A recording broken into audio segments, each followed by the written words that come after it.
জিন্দেগিটাই mobile, জিন্দেগিটাই mobile. জীবনের হাসি কান্না আনন্দ অনুভূতি সব দুশ্মনের হাতে দিয়ে দিছে, সব দুশ্মনের হাতে। ফেসবুকের প্রতিটা ছবি সবার আগে দুশ্মন দেখে, ইউটিউবের প্রতিটা ছবি সবার আগে দুশ্মন দেখে। ফেসবুক ইউটিউব বলেন আর ইন্টারনেট বলেন, এটা নিয়ন্ত্রণ করে কাবা শরীফের ইমাম সাহেব না? হ্যাঁ, বোঝেন না আমার কথাটা? এটা কে নিয়ন্ত্রণ করে? মসজিদে নববীর ইমাম সাহেব। তো টাকা আমার, শরীর আমার, যৌবন আমার, মোবাইলও আমার, এমবিও আমার, মজা মারে দুশ্মন। হ্যাঁ, মোবাইলের আসক্তি। যুবকরা, বাবা কষ্ট করে বিদেশে টাকা রোজগার করে অথবা শহরে বন্দরে গ্রামে গঞ্জে কৃষি ক্ষেত খামার বাজার ব্যবসা করে কলিজা ছেঁড়া টাকা জমায়। এক একটা টাকার পিছনে কত ঘাম, কত পেরেশানি আছে। তুমি সেই টাকা দেদারসে নদীর পানির মতো মোবাইলে ঢুকাইয়া উলঙ্গ ছবি দেখে দেখে শেষ করে দিলা। মনে রাখবা বাপ, আমি ভবিষ্যৎবাণী করলাম, আমাদের এই মোবাইল আসক্তি, মোবাইলের এই নেশা আমার জাতির যুবকদেরকে ফকির বানাবে, ভিক্ষার থালা হাতে তুলবে, কোনো সন্দেহ নেই।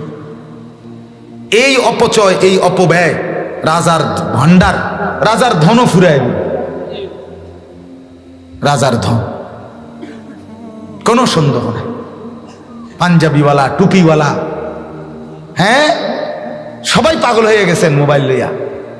সবাই সবাই ব্যস্ত, জীবনের সব কিছু বড় মোবাইল। হাসলেও বড় মোবাইল, কাঁদলেও বড় মোবাইল। আহা, যে পথ দেখাবে সেও এটা টেফে, যারে পথ দেখাবে হ্যাঁ তো ওইটা টেফে। ফেরাবে কি? ফেরাবে কি? তো বলতেছিলাম, আল্লাহ নবী সাল্লাল্লাহু আলাইহি ওয়াসাল্লাম বলছেন, দাজ্জালের সাথে 24 ঘন্টা 70,000 70,000 কয় হাজার? 70,000 ইহুদি নিয়মিত তার সাথে পূর্ণ টাইম থাকবে। দাজ্জালের প্রথম বাহিনী ইহুদি। এই জন্য এই যে হাইকাল, হাইকাল মানে মসজিদ হেদের ভাষায়, ইসরায়েলিরা এই মসজিদে আকসাটাকে এত শক্তভাবে ধরে রাখছে কেন? এখানে তারা দাবি এটা ঈসা আলাইহিস সালাম, আরে সুলাইমান আলাইহিস সালাম বানাইছে। হাইকালে সুলাইমানি কয়টারে? তারা মসজিদে আকসা বলে না, তারা বলে হাইকাল সুলাইমানি বলে। অর্থাৎ সুলাইমান আলাইহিস সালামের মসজিদ এটা। ডোম অফ রক, এই যে উপরের যে গম্বুজ, পাথর নির্মিত গম্বুজ বলে এটাকে, তার ডোম অফ রক বলে। এই ইহুদিরা তাদের অপেক্ষা যে আমরাই সুলাইমান আলাইহিস সালামের বংশধর এবং শেষ জামানায় পৃথিবী শাসন করবে আমাদের যেই মহান নেতা, আমরা যারে কই দাজ্জাল, তারা বলে মাসিহ। তারা এটারে কোনোদিনও দাজ্জাল বলে না, এরে বুঝেন নাই আমার কথা? তারা বলে আমাদের মাসিহ আসবে শেষ জামানায়, তাকে সাথে নিয়ে আমরা গোটা পৃথিবী রাজত্ব করব। এই জন্য আর আমাদের এই মহান নেতা দাজ্জাল মাসিহ যিনি আসবেন, তিনি এখানেই আসবেন এবং এই বাইতুল মুকাদ্দাসের পাশেই উনি উনার সিংহাসন বসাবেন, এখানেই রাজত্ব করবেন, এখান থেকেই গোটা বিশ্ব শাসন করবেন। এই জন্য তারা সুকৌশলে 1909 খ্রিস্টাব্দে সুলতান দ্বিতীয় আব্দুল হামিদ, মুসলমানদের খলিফা, উসমানী খেলাফত, তুর্কি খেলাফতের লাস্টের দিকে একজন বিখ্যাত খলিফা ছিলেন সুলতান দ্বিতীয় আব্দুল হামিদের কাছ থেকে প্রথম ফিলিস্তিনের কিছু জমি কিনতে চাইছিল ইহুদিরা ঘর করার জন্য। তিনি প্রত্যাখ্যান করছেন, ষড়যন্ত্র করে উনাকে সুলতান থেকে বাদ করে দিছে। এরপরে তুর্কি খেলাফতের মধ্যে যখন আপনার উসমানী খেলাফত শেষ হয়ে গেছে, এরপরে আপনার সারা ওই অঞ্চলে সেকুলারিজম, ধর্মনিরপেক্ষ মতবাদের প্রবক্তারা, তারা যখন সমাজ রাষ্ট্র গঠন করছে, তখন মুসলমান যারা পাশ্চাত্যের ইউরোপিয়ানদের মতাদর্শে ছিল, তারাই আপনার এই সর্বপ্রথম ফিলিস্তিনে ইহুদিদেরকে জমি কিনতে দিছে। এই যে হাউজিং কোম্পানি, যেরকম হাউজিং কোম্পানি বোঝেন না, কোম্পানি যেরকম জমি কিনে না এখান দিয়ে বেসে পুরা সাইনবোর্ড লাগাইয়া, এরা প্রথম জমি কিনছে, থাকবে, বসবাস করবে, জমি কিনছে, কিছু ভাড়া নিছে, কিছু জমি কিনছে, এটা কোনো দেশও না, দেশের কিচ্ছু না। একটা পরিমাণ কিনার পরে এরপরে হঠাৎ করে কাঁটা তারের বেড়া দিয়া বলছে 1948 সালে এটাই আমাগো দেশ। ওমা, কথা নাই, বার্তা নাই, যুদ্ধ নাই, সংগ্রাম নাই, মিছিল নাই, মিটিং নাই, আন্দোলন নাই, কিচ্ছু নাই, কোনো কথাবার্তা নাই। আমনে কইলেন আমনে জমি কিনবেন, ঘরদুয়ার করবেন, অনামনে কোনটা দেশ? এর নাম ইসরায়েল, একটি অবৈধ রাষ্ট্র। কথা বুঝছেন না? মুসলমান আর অবৈধ না, শুধু মুসলমানের কলিজা কাইটা।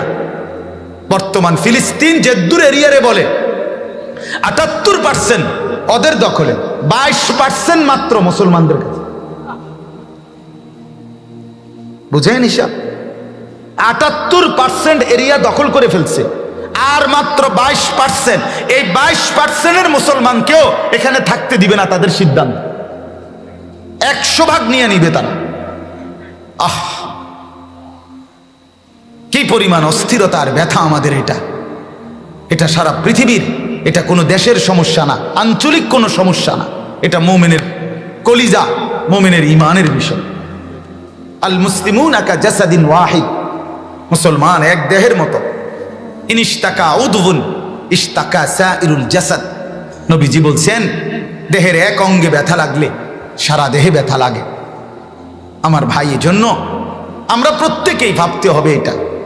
এইভাবে আজকে ফিলিস্তিন, সিরিয়া, মিশর, তারপরে দিয়া ইরাক, ইরান, লেবানন, এরপরে সুদান, এরপরে সোমালিয়া, এরপরে Bosnia, Chechnya, Kashmir, Rohingya, Arakan, তো এরকম মজলুম মুসলমানের দেশ অঞ্চলের পরে কখনো যদি আমার অঞ্চলের নাম আসে,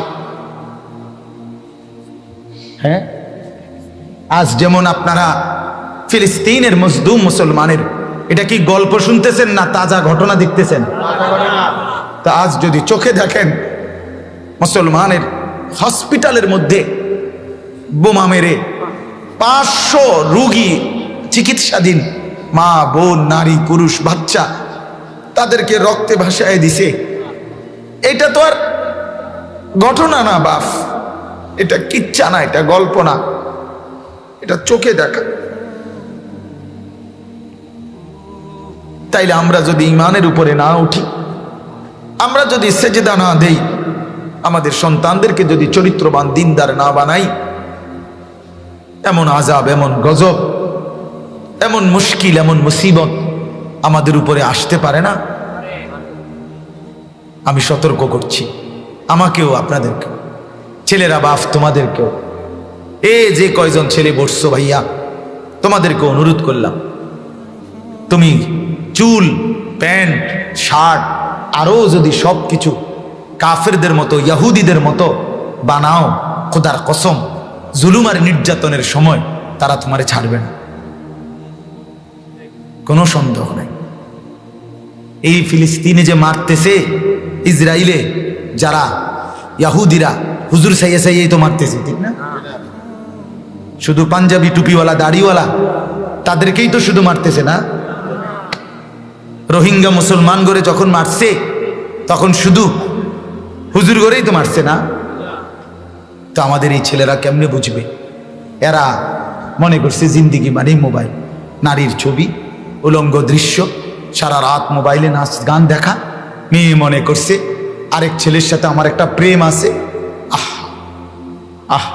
আফসোসের ব্যাপার। সেদিন আমার এক পরিচিত লোক মারা গেছে হঠাৎ স্ট্রোক করে। তা আমি পরে খবর নিলাম কি হয়েছে। একটা মাত্র মেয়ে, 4টা ছেলে। মেয়েটা কষ্ট করে বাপে পালছে, এক সাধারণ ছেলের সাথে হারাম প্রেম, অবৈধ সম্পর্ক করে ভাগ্যা গেছে গেল। বাবা এই কষ্টটা মাইনে নিতে পারে নাই, যে হায় আমার কলিজার টুকরা সন্তান আমি মানুষ করলাম, বিনিময়ে বাপ মরেই গেছে, স্ট্রোক করছে। আজ আমাদের ছেলেদের হালাত দেখেন। জানেন না তো আপনারা, মুরব্বীরা জানেন না আপনারা, আপনাদের ঘরে ঘুমায় ছেলে, আপনার ঘরে ঘুমায়, আমনের লগের রুমে ঘুমায়, আমনের বানানো খাটে ঘুমায়, সারা রাত উলঙ্গ ছবি দেখে, সারা রাত। মেয়েটা আপনার